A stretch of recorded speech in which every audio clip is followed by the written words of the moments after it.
severe concussion and memory loss. We've got 40 minutes to disarm that bomb. Bomb? Yeah, the bomb you're wearing. Holy shit! Stop. It has a trigger. It'll go off if you remove it. We need the components to deactivate the bomb. Components? Yes, only you and Steve know the last part of the code. So you just saw a clip from the film Concussed, which won a bunch of awards at last year's Z-Fest. We're going to be talking about that quite a little bit later. And next to me is the star, director, and I'm sure many other things of that film, Jarrod Crooks. So Jarrod, thanks for being here with us. Oh, thanks for doing this and taking the time to do all this, Yeah, of course. So I first kind of want to just start with sort of how you got into film, what position maybe you started with, if you started as a director or cinematographer, what your whole journey has sort of been like. The whole thing? Holy cow, no. Condensed version. Yeah, the condensed version. I was 12 years old when I picked up my first video camera.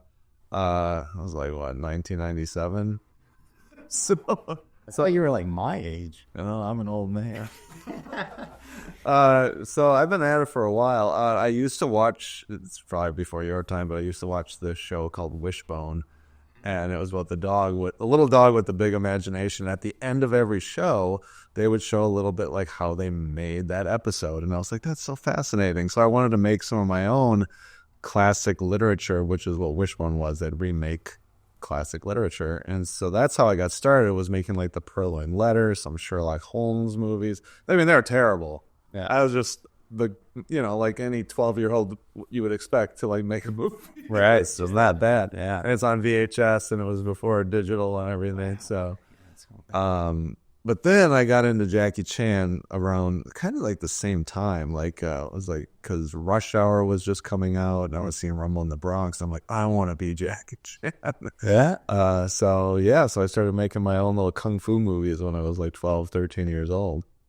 That's awesome. And just kept at it. So you said you used your first camera. So was cinematography your first passion, or did you always want to be a director? It started because I wanted to be an actor. That's what I loved. I want to get into acting, and because no other 12-year-olds were making movies that I could go and audition for, so I had to make my own.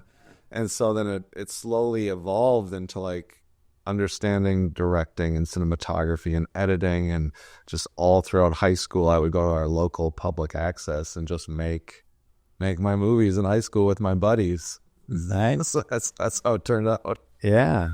Do you have a preference in role? Like, do you prefer directing or acting to directing, or directing to editing? I mean, I think there's something beautiful about all of it. I mean, I love being on set. I love collaborating. But then I do also love just being by myself in the editing room and piecing this puzzle together of this nonsense that you went and shot, and be like, now how do you make it coherent?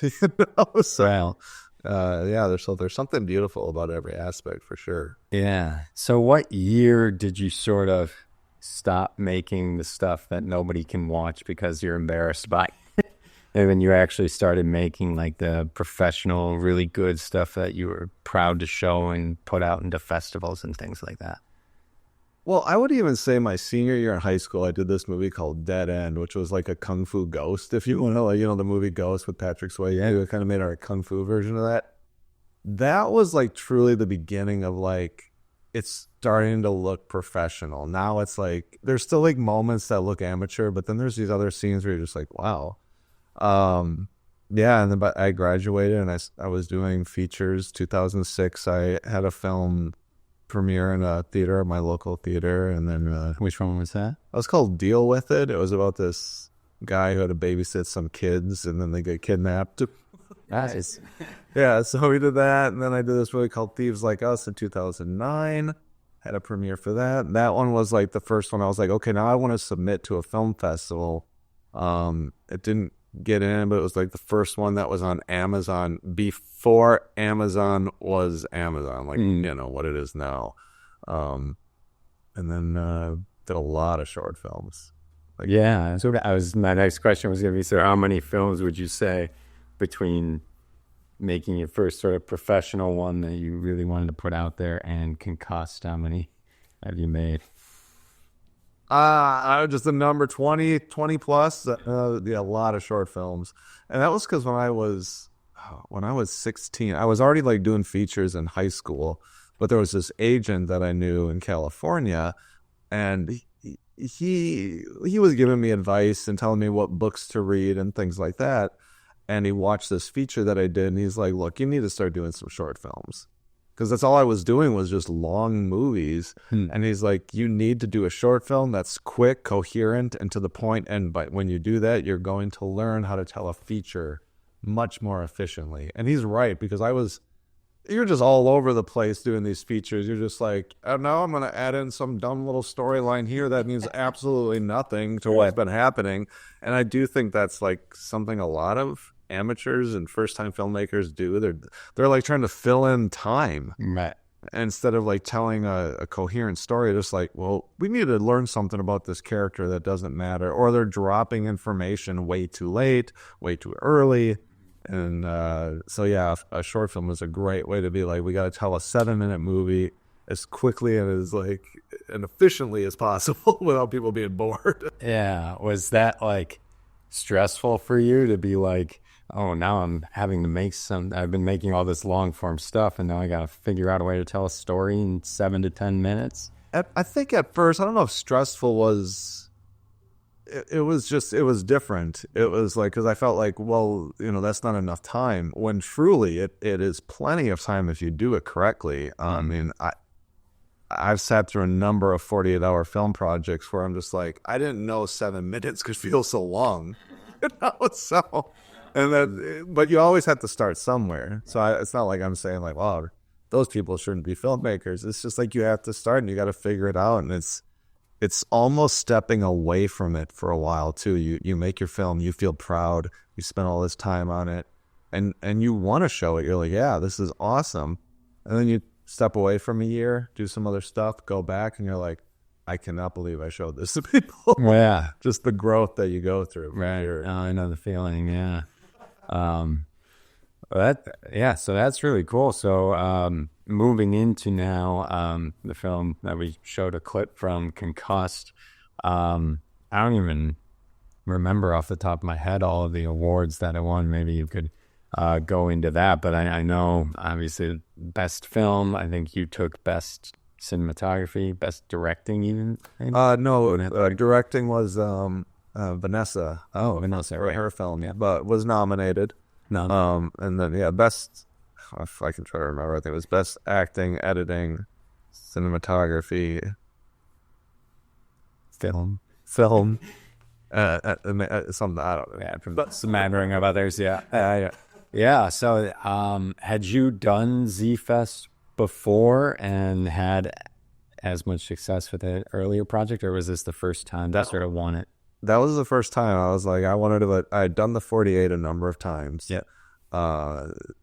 And then I was like, I don't know, let's give Z-Fest a try. Stecker was one that Andrew Stecker was kind of telling me, like, oh, you should give it a go, man. And I'm like, yeah, okay, Yeah. So, and I felt inspired to go out and just give it a try. And I was like, just do what I felt like I was good at, and was for like this action kind of comedy movie, and I guess they liked it. So. Yeah, no, it was very entertaining, very funny.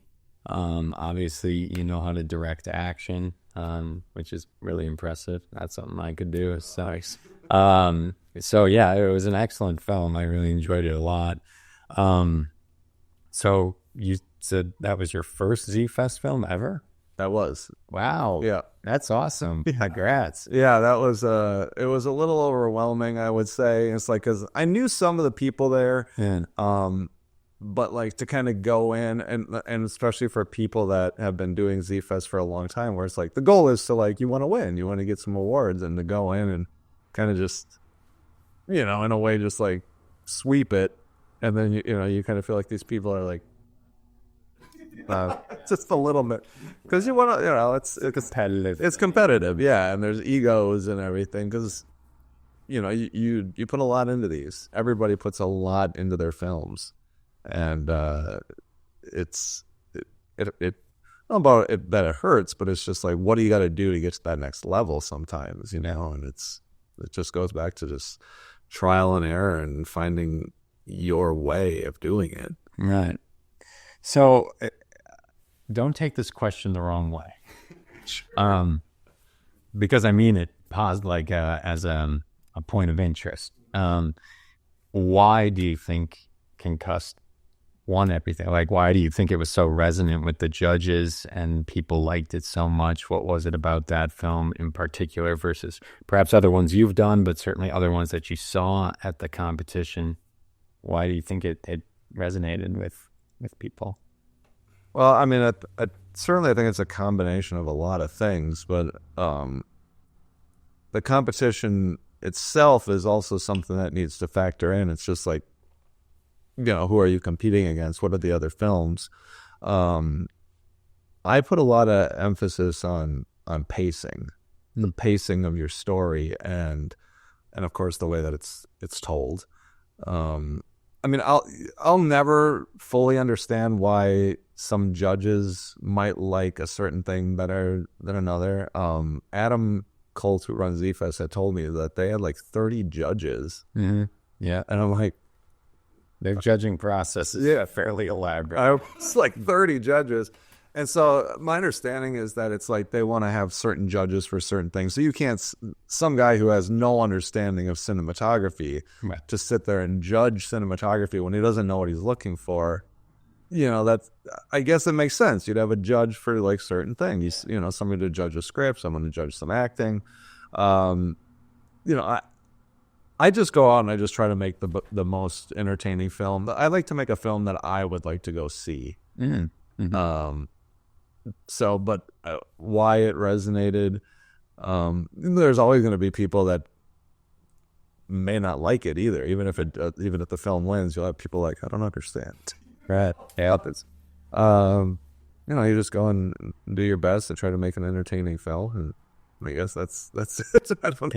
Yeah. So I think a lot of it comes down to also the team.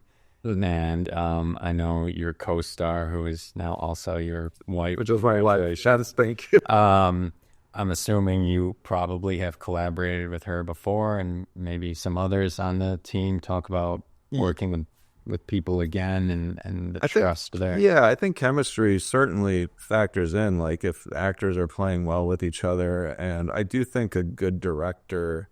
Look, I mean, even when I'm writing the script, I have like people that I know in mind, and I think that helps because you're not trying to bring an actor in that doesn't fit this role, and you're trying to shove a square into a circle. Right. It's like, no, make it work. We'll make it work.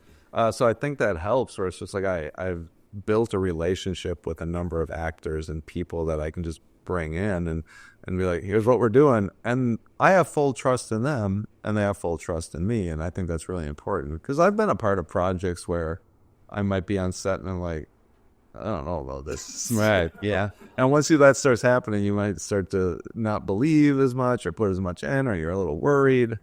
So yeah, I mean, faith in each other is extremely important. Yeah. And, can you list again all the roles that you played on Concussed? I was a writer, director, editor, actor, and cinematographer. Okay, I believe. I guess scout location. Yeah, it's not whatever those little things. Yeah. So one of the things I found really interesting, because I know there's a lot of directors. I know there's a lot of directors who can also edit and shoot, but I thought the doing cinematography and acting, how did that work? Yeah, that's probably the thing that is most head scratching, I think. So I'll go in, I'll get like a buddy, be like, hey, can you sit in my spot real quick? And I'll set up the camera and we'll get the lighting set. Now it's weird because I'm not really lighting for me. That's kind of like I'm lighting for the person in there because, everybody's face is a little different. Yeah. But I guess I just try not to worry about it so much. Holly Burr was a great help with that because she was eager to learn the camera and be behind the camera. So I was like, heck yeah, that makes my life easier. So I'd show her like, here's the shot. I would set up the gimbal and be like, all right. What I would do too is I would record the shot sometimes. I would film it without me in it. I would show it to Holly or whoever was going to be behind the camera. And it was like, this is what I need you to reference. Okay. So that was kind of like a way to go about it. Yeah. If I'm in the shot, that was how we'd have to do it.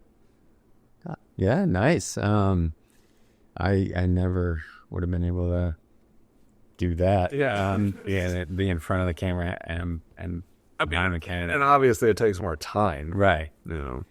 So, I know a lot of people, I mean, obviously every film takes a lot of time, but also the resources. I know a lot of people who actually invest like thousands of dollars into their Z-Fest film. Oh, is that right? Yeah. Yeah. If you don't mind sharing, like, what was your budget, or did you not even really think No. about that? Just incur costs as they came along? Basically, I was like, I can't spend more than what the prize money is worth. And I think we ended up spending like $700. Wow. Okay. Yeah. Nice. But I think that also comes into like, well, I'm already using my equipment, so we don't have to hire a cinematographer. I'm editing, so I don't have to hire an editor. Right. So the only things would be like if we had to pay for a location, wardrobe, some props. I remember we ordered this fire extinguisher. It was like a foam fire extinguisher because I was like, we got to do a shot where I get hit in the head with this fire extinguisher. Yeah. But I'm not, but I want it to be foam because I want it to really hit me. Like, boom, you're going to see the hit. So that was like $100, right there. So it's like, but they add up. It adds up quickly. It does, yeah. Yeah, so that's pretty cool. And it just goes to show what you can do on, minimal budget. If you're willing to do all the work, you can save a lot of money. Right, yeah, exactly. What was the most challenging part of putting together Concussed? Either production or post-production? Man, I think because the film was going like slightly over. I mean, because we're always trying to hit that 7-minute mark, which is good because it's just like sometimes you think this like we need a little space here, and for this film it was just a matter of like what frames can I start dropping out to get it down to that 7-minute mark. Right. Yeah, and then there were some little things that we had to do in editing where I didn't get the timing quite right with Steven, the guy who was playing the president type character. I had to go and like, hey, I need you to add a little extra dialogue in the beginning. Here's what I wrote out, because it's like I come up and it's like there's just some dead space. It's like those little things like that just to make it flow properly. Mm-hmm. Yeah, I don't know. Oh, you know what? I know what the biggest challenge was. I remember now. There's this scene that we shot outside of the temple. There was this temple that we shot outside, and it was the coldest day of the entire year. We had set up the shoot date. Everybody was there. I'm surprised people showed up. I'm surprised I even just drove out there because it was like -13 or something. It was, and it was windy. So it was just terrible. But we would go and we'd shoot for like, we'd get everything set up, and we'd shoot for like 10 minutes. Like, okay, we got the camera and everything is starting to freeze. We got to go inside. Yeah. And then we'd warm up, go back out. That was the most challenging. That was rough. Yeah, but you're not a stranger to that, right? Because didn't you make a Christmas movie? Yeah. There's a similar, you were shooting in the winter. Yes, but the coldest day on that was -5, and we were in a ice maze. So this was even colder than that. Yeah. I mean, even I at my limit. So I was like surprised that because this was at night. Yeah. It's just like, it was brutal. But yeah, we did a Christmas movie. Yeah. That was all during the winter. That was brutal. But I knew what I was getting myself into. I was like, we're going to make a movie in the winter. Yeah. Yeah, no, that's brave. Especially that feature. Yeah, Christmas movie was the feature. Yeah, and there was a lot that took place outside of that movie. Yeah. So I haven't seen it myself, but from clips that I've seen you share in trailers and things like that. yeah, there was scenes in that movie where, because my character doesn't wear gloves, and he's like digging through the snow and some stuff, and like I'm like in pain, just like, and they cut, and I'd be like, okay, let's go again. That's awesome, though. Yeah, that's commitment for sure. Oh yeah, I definitely have a passion for filmmaking. I also put myself through hell to do it. Yeah. So now that you've sort of won Z-Fest and you obviously know your film that you made to win it, what advice for people who want to make their first Z-Fest film would you would you give? I mean, I guess it would just, be confident in yourself. Just believe in yourself. And, sometimes it's easy to second guess what you're doing. Because a lot of times when you're on set, you're making a lot of hasty decisions. I mean, you can think it through as much as you want. And then you get on set and the plan sometimes starts to fall apart. Yeah.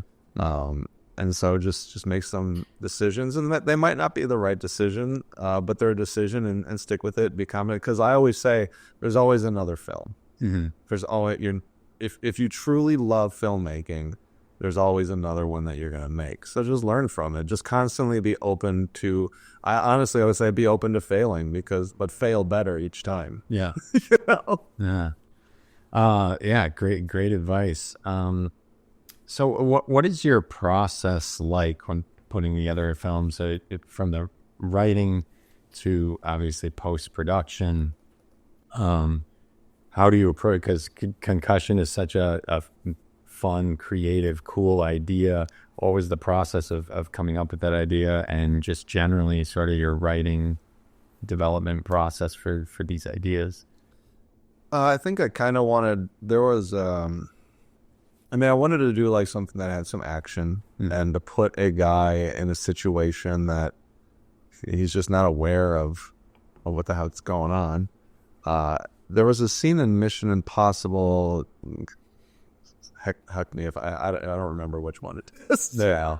But he wakes up. I think he was like basically dead, and he wakes up and he starts driving this car, and he's in he seems like he's a little out of it. And I was like, yeah, I can make like a little short film about that. And that there's this, of course, like there's the clock element. There's the timer on his chest that's like constantly winding down. So you have that element of time in your film, which is something that you're against the clock.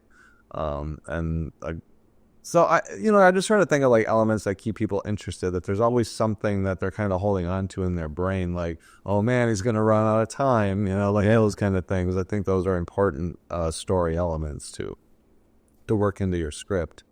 So your inspiration's pretty random. You'll be watching a movie and be like, yeah, it's an idea. Yeah, that's all it is. It's just, there can be any tiny little thing that could motivate you, and sometimes it might be something that goes wrong. You might do a film and then you're like, well, that was a bust, but you're motivated to now do it again or to make it better or something. So yeah, I don't have a straight answer. Yeah, no. And then this came to me, but it was just like little things that you hold on to in the back of your brain. Right. Yes. Are you working on anything new? Anything upcoming? I might. I don't know. I got some ideas for a feature I'd love to do. I've done the 48. We just did the 48 again. And that going back to what I was saying, it didn't go quite as well as I had hoped. But the 48, that's one of those things where you don't know. Right.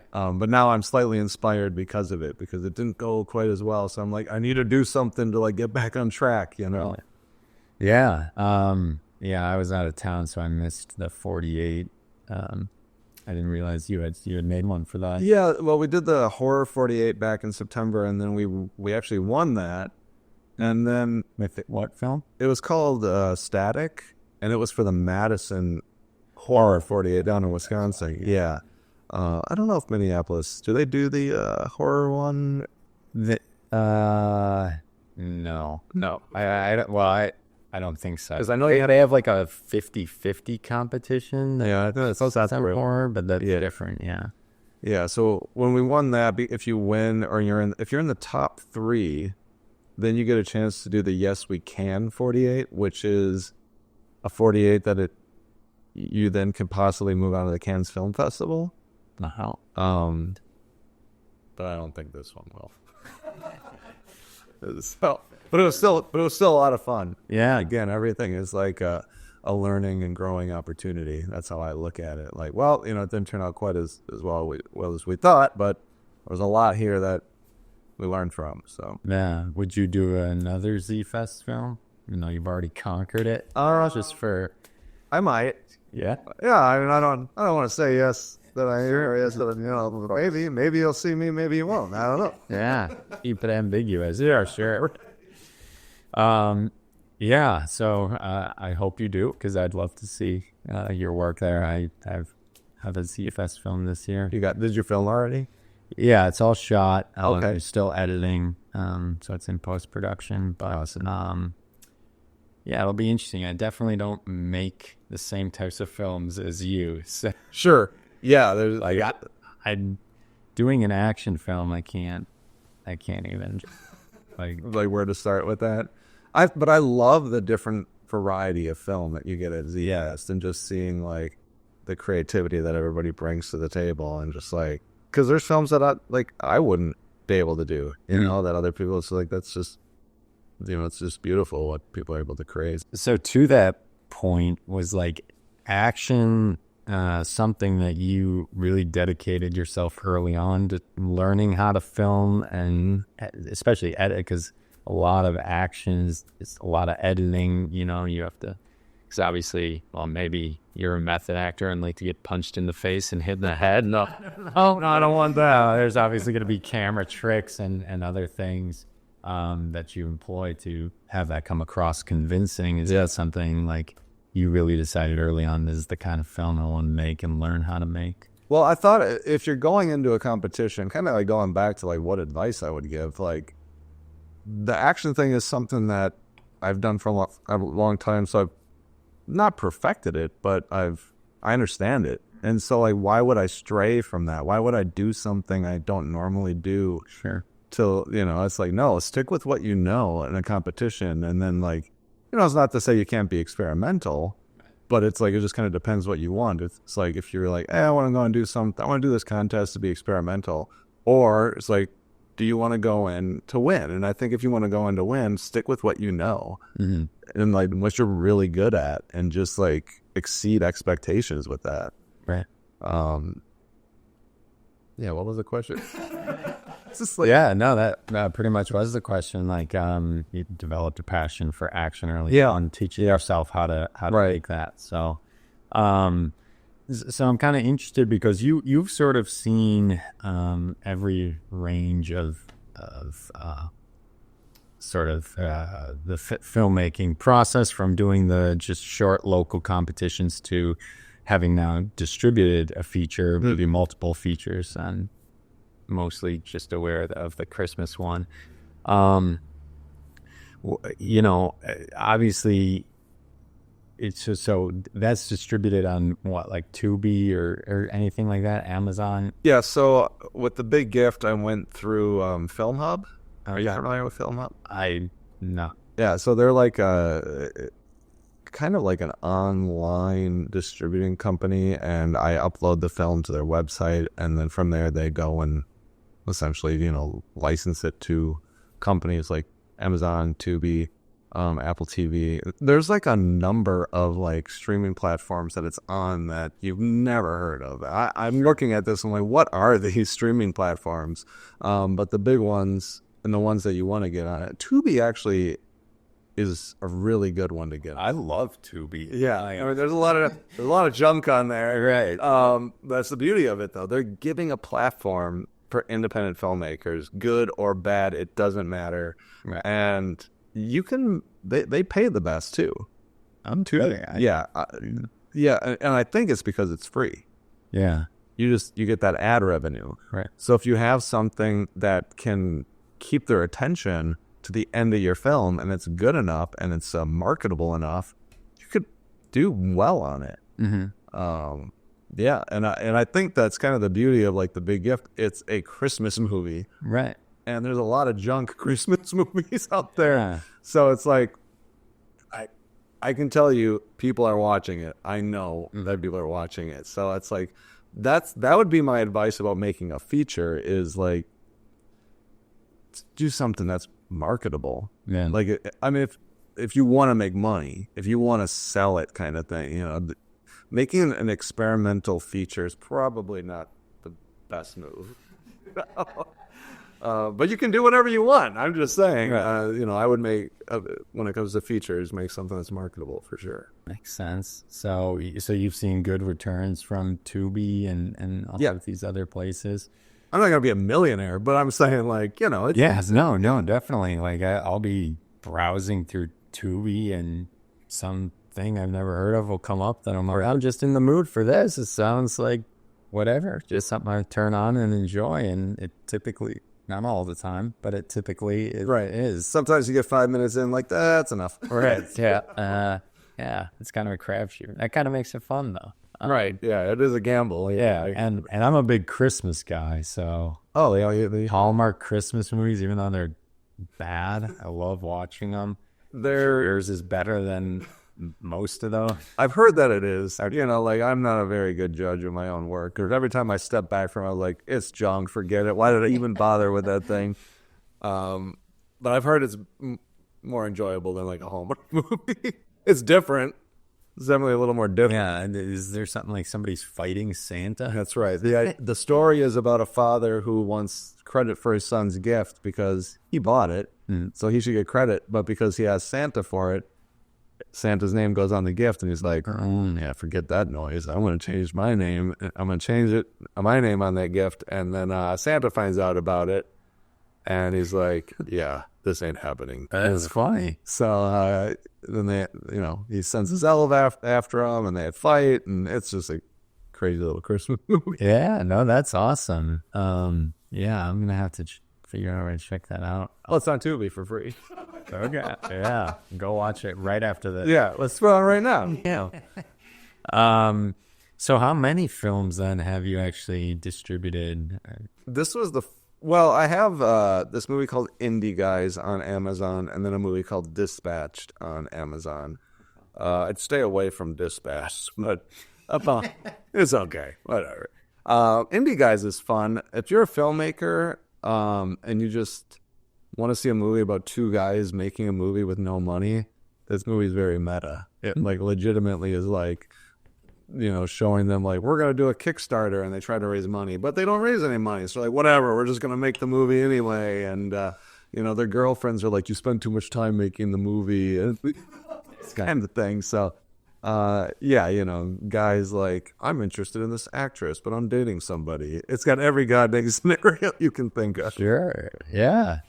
And you said that's on Amazon. That was on Amazon. Yeah. I think it's I don't know, $10, $5. I don't remember. And Amazon is not as courteous or generous to the filmmakers. No, only because it used to be if you had Prime, you could watch a movie for free, right? With Prime membership. But now they don't have that for the Indie Guys, so it's Indie Guys. But I mean, if you're you'd have to purchase it now, and I don't think. I mean, let's face it. You go to Tubi because it's free, and you'll take the risk, you'll take the gamble because you're not paying money. No one's going to pay $10 to watch an independent film with no stars that they've never heard of. Right. So yeah, Amazon is not as friendly in that way because, even if you tell people go watch it on Amazon, they'll be like, "Oh my, $5! I gotta pay $5." Right. All right, I'm gonna go watch something else that's dumb. Yeah. Yeah, that's interesting though, because the definitely the self-distribution is not an area I've moved into with any of my projects yet. So yeah, interesting to hear. Yeah, sort of what that's like. Well, yeah, and all the the marketing it's I could spend money on an ad, I guess, but then that's also a gamble. Is that ad going to bring in additional revenue? I mean, you just never know. You don't know. You don't know anything. But you would recommend Film Hub as an option for? Yeah, I mean, unless it's an option, but I do recommend it. If you don't have another option, if you can't get distribution through some other company, yeah, go ahead. They're going to try to get your film out there. They want to make money off of you too. So right, yeah, yeah. So you have if your film is halfway decent, I think Tubi could pick it up, and you might get a little something. Yeah. Oh, nice. Your movie has to at least be 45 minutes long for Tubi to take it. So, is that right? That's right. Oh, yeah. It has to at least be 45 minutes. So, Yeah, so we sort of talked about we talked about a lot, but I'm kind of interested in you mentioned like you saw Jackie Chan and that influenced your desire to at least act in action, I would assume. Is there anything sort of stylistically from the director standpoint or the cinematography standpoint that you can point to and say, you know, oh, I really love Scorsese or I really love Tarantino, and or no, it's just Jarrod Crooks all the way. No, I mean, well, see, that's what's interesting is that I wanted to be an actor, Right. not a director. Yeah. But then when I start wanting to do research on how can I improve the quality of the film, the framing, the blocking, you know, then I start looking at other directors and how they do things, and you start recognizing like a good director from a bad director, you know, their choice and even, you know, camera, where the camera's positioned, the way things are lit, you know, then you start. It's weird because like I still really love movies, but it's also like if the story is really good, I'll still get sucked in. If it's not, then I'm spending way too much time looking at like the lighting or the, you know, the Sure. and then you're like, this obviously this movie is not doing it for me because I'm paying attention to other stuff. Right. So first and foremost, I would say like, my gosh, spend a little extra time on your script. No, it's okay that you're not doing the first draft of your script. Like you can step away, go back, you know. Some of the best ideas that I come up with is when I'm driving. I'm not even thinking about the movie. And then all of a sudden I'm like, oh, all right, note to self. Yeah. This is, you know, address this. Maybe this will be a good idea or something. So Yeah. So how about on the collaborative front? Like, does Aaron ever contribute to helping you write scripts or coming up with ideas, fleshing out ideas? Sort of the collaborative side. absolutely. I love talking ideas with my buddies and running things past them. And Erin is very good at that too. She'll listen, and I was like, oh, we should go downstairs and write the script. We should. She's like, I don't want to write a script right now, sir. I know, but like, I kind of want to right now. I got some ideas. Then you hit a wall, and you're like, all right, you know, there was something I was writing, and I hit a wall, and I think I had been away from it for 2 months. But I'm just like, I don't know. Like, it was good for the first 20 pages, and then I'm like, I don't know what to do right now. So maybe someday down the road it'll hit me again. But that's the thing. I'm not like worried about it because like there's always another film, right? There's always like a short film I can do in the meantime. But yeah, I'd love to collaborate, and I love to collaborate on set. I love to hear what the actors' ideas are. Like sometimes a script is just like a template. I mean, I know that some writers are like, no, you stick to what I wrote. That's, you know, I worked my butt off on this, but you're not live. You're not there. You're not on set, and you're not seeing it come to life where you can be like, oh, but what if we did this? Right. This works so much better than what's written. I would have never thought. I like to hear from the actors because I don't have the answer to everything. You know, you can sit there and be like, no, I'm a funny guy, you know, but it's just like other people are funny too. So Right. Be open to letting your actors like do their thing because, you know, you brought them in for a reason. Yeah. Have you ever had that where like you're acting and you're even saying like lines of your own script and you're like, that's not that great. Let's change it to this. I 100% just will like, if there's something that feels like that's going to work for the moment, I just say it. And this is one thing I don't understand too. Why wouldn't you want to try something with your actors? You can do multiple takes. Right. You can, I mean, I guess if you're in a time crunch and you're just like, no, we got to move on. But it's just like, you're there. Take a little extra time. It's okay. You're already set up, you know. Let the actors do a few variations. And then in editing, make a final decision. Yeah. Yeah, that's interesting because I'm really not much of an actor. I got roped into acting in a Z-Fest film this year. Yeah. So see how that's received. Are you a little worried about it? You're like, oh boy, people are going to see me, man. I mean, yes and no. I mean, the director is the one who wanted me to do the part, so I'll trust that, You know, if I was doing it poorly, he would say something, or he'd do it until I'm not doing it poorly. I think that's exactly it. Like he brought you in. He has faith in you. Right. You know. So that there's that element. But I've never seen myself anywhere close to being an actor first. I've always been more on the director, cinematography side. When did that start for you then to get into that? Actually, really late. So I didn't know what I wanted to do until like senior year of high school. Okay. I didn't really have a passion for too many fields, but I loved watching movies, and I decided to take the gamble of, well, I like watching movies and seeing how they're made, and it's really cool. Maybe I would like to make some myself. So I sort of, without having ever touched a camera or written a script or done. Now you got like all kinds of cameras. Yeah, I know. Yeah, now we're running 4 cameras here and audio, and I just sort of jumped into the deep end without having really ever done much of anything until I was 18. So I started then, and, you know, I, of course, made all the stuff that nobody can see because it's terrible. And ultimately, you know, like you said, trial and error, you figure out what you like and the styles you like. And so I sort of did. Was Doa, was that your first feature then? That was my first feature. I have no idea of that. I don't know if you know. Oh, you did? I do. Did you ever watch it? I did. Did you like it? We could, you know, yes and no, you know, because I mean, if I'm being honest, it's just like you can tell it's like this is like a young filmmaker that's finding his way, you know, and but I knew so many people in it. You know, there's Jennifer Prettyman and Dan Quayle. Yeah, I was in there. Yeah, mm-hmm. But like but the thing that like I will always give credit for, I'm like a really honest person. Like I'm just gonna say it how it is. It's like you finished it, man.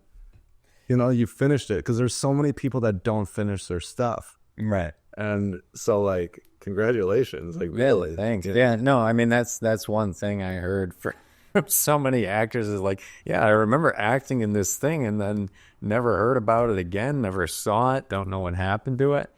And I'm like, well, even if what I put together is trash, still let you see it, because they're to see you act. Like, here's the thing: there's always something in there that's good, right? Because there's a lot of good moments in the film. Yeah, it's like what the way it flows, the ultimate like flow of the film is where it's just like, that's such a great moment, but how did we get here? You know, those are kind of things, and you got to give something to the actors, or it's like they're busted their butt for you. Yeah, well, least you can do is finish. Well, I don't know if you've, like, what's the longest it's ever taken you to put a project together?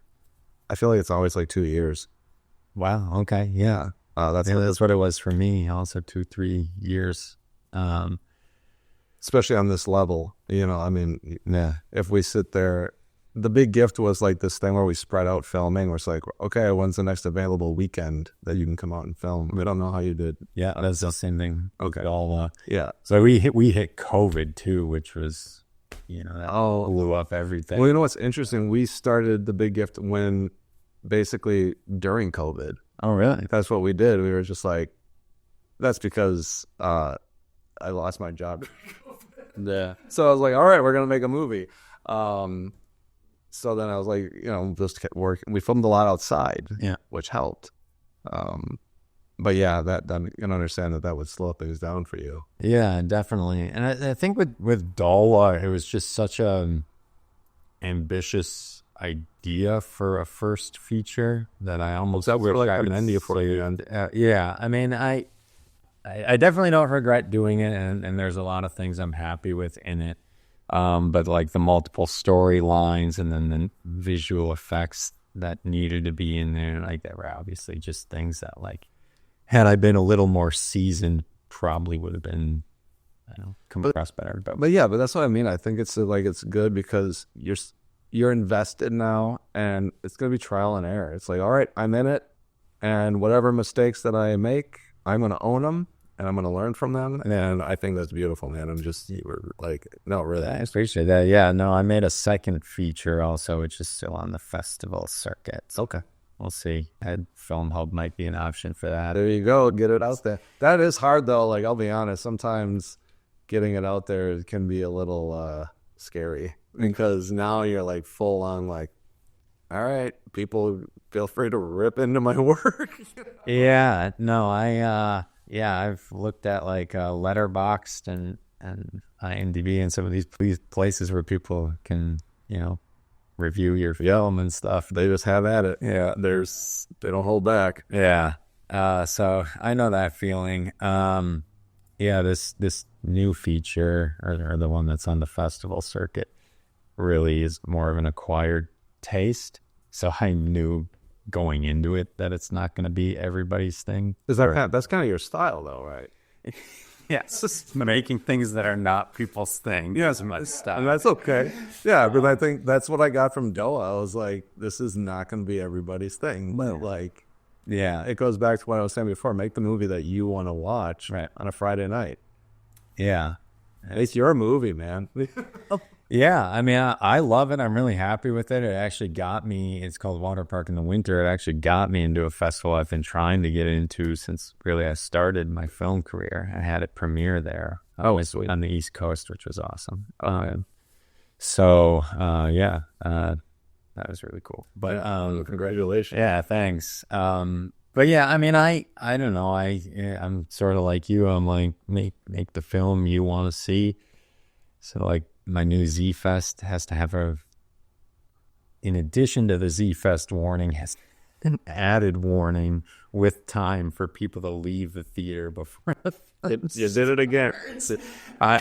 Because did you have one last year too? Because I remember the ending of yours, and I'm like, Yes, I had one last year. That needed a warning at the front too, but not an additional warning, which I'm surprised. you got 2 warnings this time. Yeah, I had 2 warnings, and one of the warnings is like I have to hold on the screen for 2 minutes because I need to give time for people to leave if they think they can't handle it. Do you think I will have to leave? Can I handle it? So here's the thing about it, and here's what Adam said. He said the actual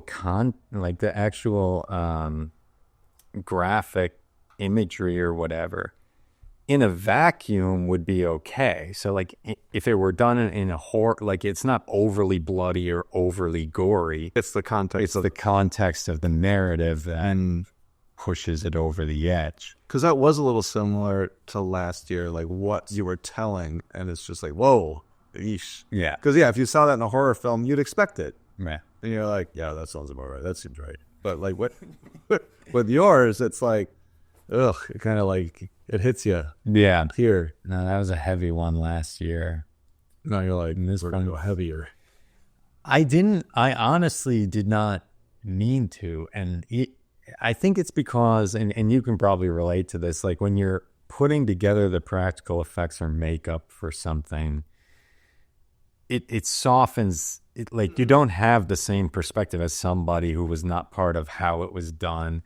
And so like there's a bunch of laughs on film sets and things like that, and you see stuff that's not working. It kind of blunts the potential impact of the imagery for you. Sometimes you're like, this is silly. You just sometimes think this is silly what we're doing. Right. And then somebody else watches it and they're like, man, this is way too far. This is over the top, disturbing, and nah, man, I gotta change this. I mean, there's violence and concussion, right? You had to have a warning at the front end of. Yeah, I think we just had to say like it's got a little bit of violence and whatever. Yeah. But again, it's like it doesn't seem overly violent in that film because of what the film is. Right. It's kind of like a little silly and it's a little fun. And it is action. Right. So right. So if you're doing something that feels too close to home, that's where it's like, yeah. So we'll see. I don't know. I'm sure it's good. That yeah, no, I'm really happy with. You seem proud of it. I am. I'm very proud of it. And I have had to show it to a number of people just to, get their response and how it would be received, just as a matter of like taste. Like if it's if it's moving into distasteful territory. Because I think you can be graphic and still tasteful, presenting certain themes in a proper way. It's when you're graphic and distasteful that it becomes like exploitative or something. Right, like that. right. Because sometimes it's what you don't show that can even be more impactful, you know. So it's like you kind of get like right there, you know, on that where you're about to see something and it's like you get like a frame or two and then you cut out of it and then your brain fills in the rest. You know, that's always a way that I kind of like to approach it, where it's just like, okay, we're going to show a little, Right. but not enough where it's like, okay, where maybe that's where the line goes sometimes, where it's just like, you could have just not showed all that. Right. And I could have filled in the holes, you know. I guess it just kind of depends. Yeah. Yeah, and I totally see that perspective.